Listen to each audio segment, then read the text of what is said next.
कल रात को इमरान रियाज खान को अचानक गिरफ्तार किया गया तो पूरा पाकिस्तान पूछ रहा था कि इनको क्यों और बगैर कोई वजह बताए गिरफ्तार किया गया है। किसी को नहीं मालूम हो रहा था कि कौन और क्यों पकड़ कर लेकर गया है। अब वो अदालत के अंदर सुबह पेश हुए तो वो बड़ी बेजार हालत के अंदर थे। वो पहले ही 4 महीने कैद गिरफ्तारी करके हुए बर्दाश्त करके आए हुए, उन्होंने पहले बड़ा टॉर्चर बर्दाश्त किया हुआ है। अब वो जब उनको सुबह अदालत में पेश किया गया तो वो फिर उस टाइम भी बड़ी बेजार हालत में थे। और साथ साथ अफसोस की बात यह है कि अब की बार उनके वालिद को भी वो जो गिरफ्तार करने वाले आए तो वो उनके वालिद को तलाश करते रहे, उनका बार बार पूछते रहे कि जी आपके वालिद कहाँ हैं, हमने उनको भी लेकर जाना है। वालिद वो उनके इनके वो नहीं उनको नहीं पकड़ सके। तो अब जो इमरान रियाज खान थे वो ये कहते हैं यानी कि वो अदालत के अंदर फिर पेश हुए, उन्होंने फिर गुफ्तगू की है और उन्होंने बड़ी जबरदस्त किस्म की वहां पर बातें की हैं जज के सामने। और उन्होंने कहा देखें बात ये है कि ये जो मुझे रात के अंधेरे में गिरफ्तार करके ले गए हैं, सुबह तक उनका कोई पता नहीं था। पहले कहा गया जी एंटी करप्शन वाले ले गए, वहां से पता किया वहां नहीं है, फिर जी नैब वाले ले गए, वहां से पता किया जी वहां नहीं है, और इदारों का फिर यानी कि सुबह तक यही नहीं पता चल रहा था कि उनको लेकर कौन गया है।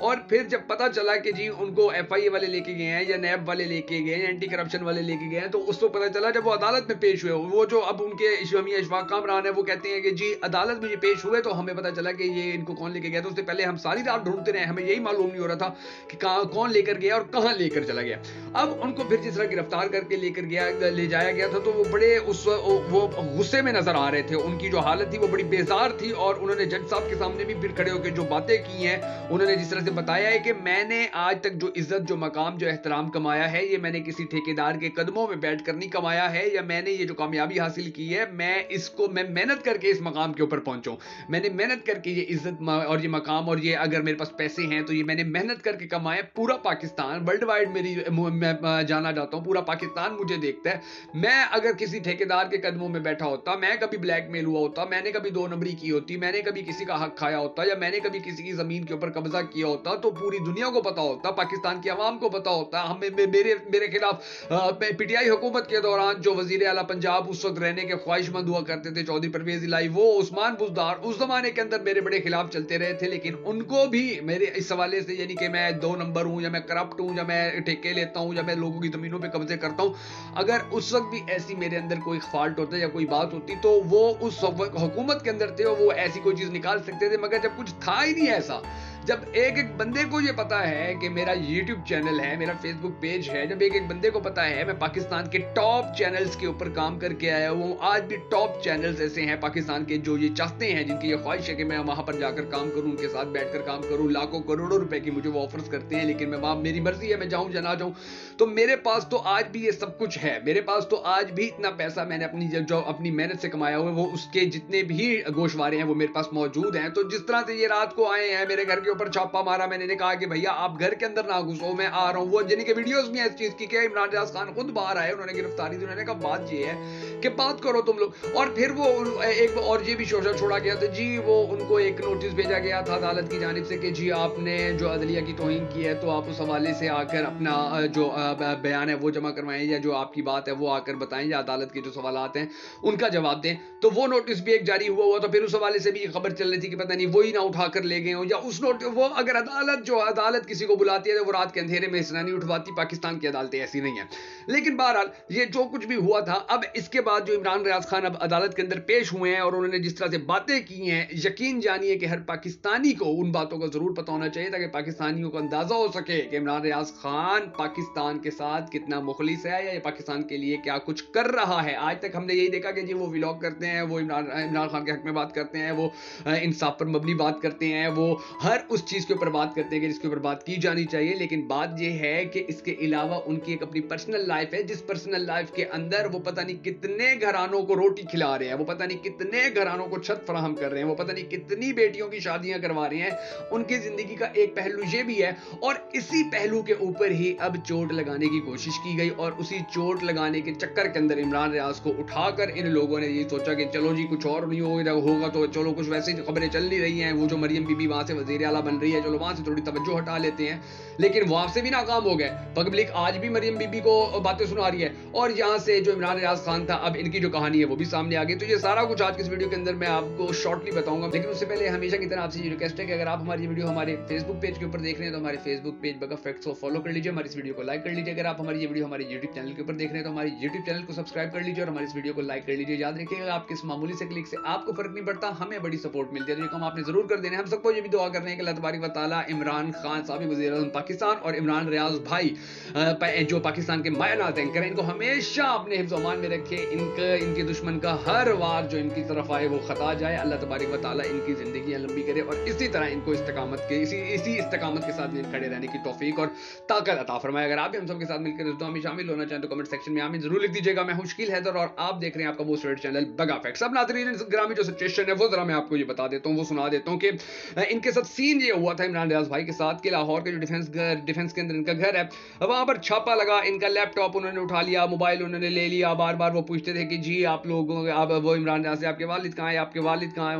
उनका बार बार पूछते रहे। इमरान भाई ने इनको समझाया कि देखो घर में मत घुसो, इतना शोर शराबा मत करो, तुमने जो करना है, मैं गिरफ्तारी दे रहा हूं, मैं आ गया हूं, अब कोई प्रॉब्लम है तो मेरे साथ डिस्कस करो, प्रॉब्लम है तो मेरे साथ बात करो। अब इनको जो नोटिस अदालत की तरफ से आया हुआ था, अब उसके बारे में भी वो लोग नहीं कह सकते थे कि जो अदालती नोटिस आया हुआ था कि आप लोग आपने अपना जवाब देना है, क्योंकि अदालती नोटिस ये थोड़ी कहता है कि रात कोई बंदे के घर में घुस जाना, तो वो बात भी वो नहीं कर सकते थे। उन्होंने इनके ऊपर गिरफ्तारी डाली, इनको गिरफ्तार करके और फिर इनको ले गए अपने साथ और ऐसी जगह पर लेके गए कि सुबह तक पता ही नहीं चला कि वो कहां, सुबह अदालत में आए तो पता चला। अब असल जो बात निकली है वो ये कि इमरान रियाज भाई ने कहा है, अदालत के अंदर वो गए, उनको पेश किया गया, तो उन्होंने कहा जी बात ये है कि देखिए ना मैं कोई सियासतदान हूं, ना मैं कोई ठेकेदार हूं, इनके 14 दिन के ये जो रिमांड की इस्तदा इन लोगों ने की है, जिसको अदालत ने फिर अल्हम्दुलिल्लाह कैंसिल भी कर दिया, कि 14 दिन की इस्तदा कर रहे हैं, ये क्या मेरे से उगलवाना चाहते हैं, या क्या इन लोगों को ऐसा सवाल का जवाब चाहिए कि मैं वो सवाल का जवाब देने के लिए राजी नहीं हूं, यही पे खड़े होकर मेरे से पूछें जो इन्होंने इन्वेस्टिगेशन करनी है।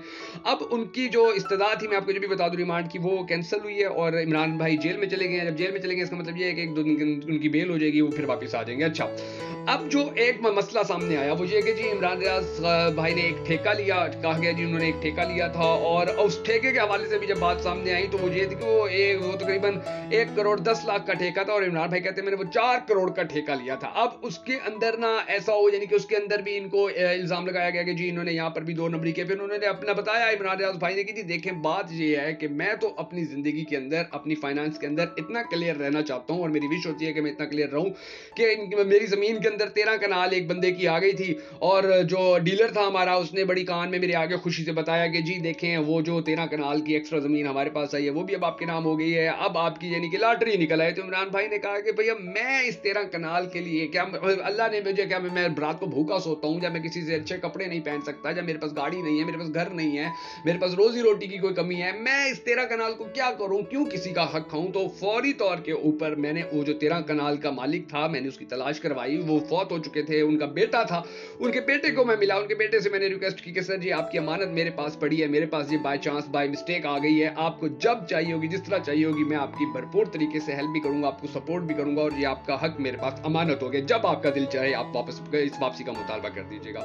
अब मैं अपनी आखिरत जब नहीं बर्बाद करना चाहता इन चीजों के ऊपर, दुनियावी चीजों के ऊपर, अल्लाह ने जब मुझे पैसा दिया है, अल्लाह ने जब मुझे इज्जत दे दी है इतनी, तो फिर ये आप अंदाजा लगाइए। उन्होंने फिर जज साहब को बताया कि जी मैंने तो अपनी जमीन के ऊपर, अपनी जमीन के खास हिस्से के ऊपर 10,000 दरख्त लगाए हुए हैं, और वो मैंने वहां पर जो गांव में साथ उन लोगों के नाम किए कि ये आप लोगों के दरख्त हैं, आप लोग जब ये बड़े हों तो इनको कटवा के या इनको रख के या इनके फवाइद जिस तरह से आप हासिल करना चाहें वो आप हासिल कर लीजिएगा। अब मैं यही काम कर रहा हूँ, ये हर चीज का गोशवारा, हर चीज का मैं जितने टैक्स देता हूँ वो सारे टैक्स के जो रिटर्न्स हैं वो मैंने अदालतों में जमा पहले भी हैं, ये मैं अब दोबारा भी लेके आया हूँ, जितने आपको मेरे ऊपर जो गवाहियां ये चाहते हैं भुगताना वो भी इनको बुलाएं और वो गवाहियां भुगताएं। एक एक टके का, एक एक आने का, एक एक ढेले का हिसाब मेरे पास है कि मैंने कितना कमाया है, कहां से आया है और कहां जा रहा है, और अदालतों के अंदर मैं ये बार बार जमा भी करवा चुका हूं, मुझे टेंशन नहीं है। मैं अपने सिर्फ यूट्यूब फेसबुक चैनल की 10 करोड़ या 10 जितनी भी उनका टैक्स बनता रहा है या बनता रहेगा वो मैं अदा करते रहूंगा। तो मेरे लिए ये प्रॉब्लम नहीं है कि मैं यहाँ पर आके ठेके लूं, मैं यहाँ पर आकर 2 नंबरियां करूं, मैं यहाँ पे आके लोगों की जमीनों के ऊपर कब्जे कर लूं और ये फिर इस इल्जाम लगा के और फिर मुझे रात साथ मैं कोई सियासतदान थोड़ी हूं कि इस तरह के काम करूंगा और फिर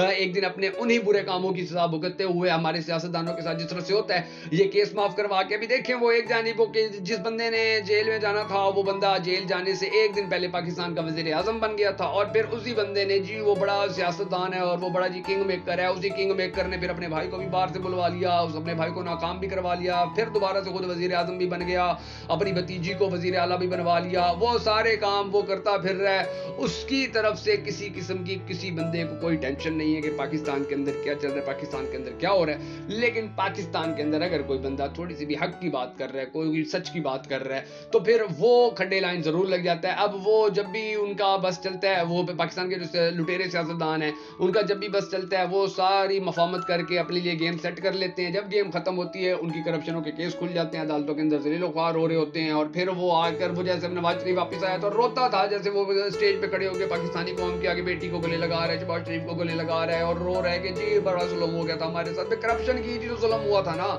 लेकिन इन लोगों को अब ये सोचना होगा कि अगर इन लोगों को पाकिस्तान का हीरो बनाया जाना है और जो पाकिस्तान के असल हीरोज हैं उनको विलन बनाने की कोशिशें अगर इस तरह जारी रखनी है, तो फिर इस पाकिस्तान के लिए हम सबको अल्लाह तबारक व तआला की हजूर ये दुआ करनी होगी कि ऐ हमारे पाक परवरदिगार हमारे मुल्क के हालात के ऊपर रहम फरमा, हमारे मुल्क के हालात के ऊपर अपना करम फरमा। अगर आप भी हम सबके साथ मिलकर इस दुआ में शामिल होना चाहें तो कमेंट सेक्शन में आमीन लिखकर हमारे इस वीडियो को शेयर जरूर कर दीजिएगा।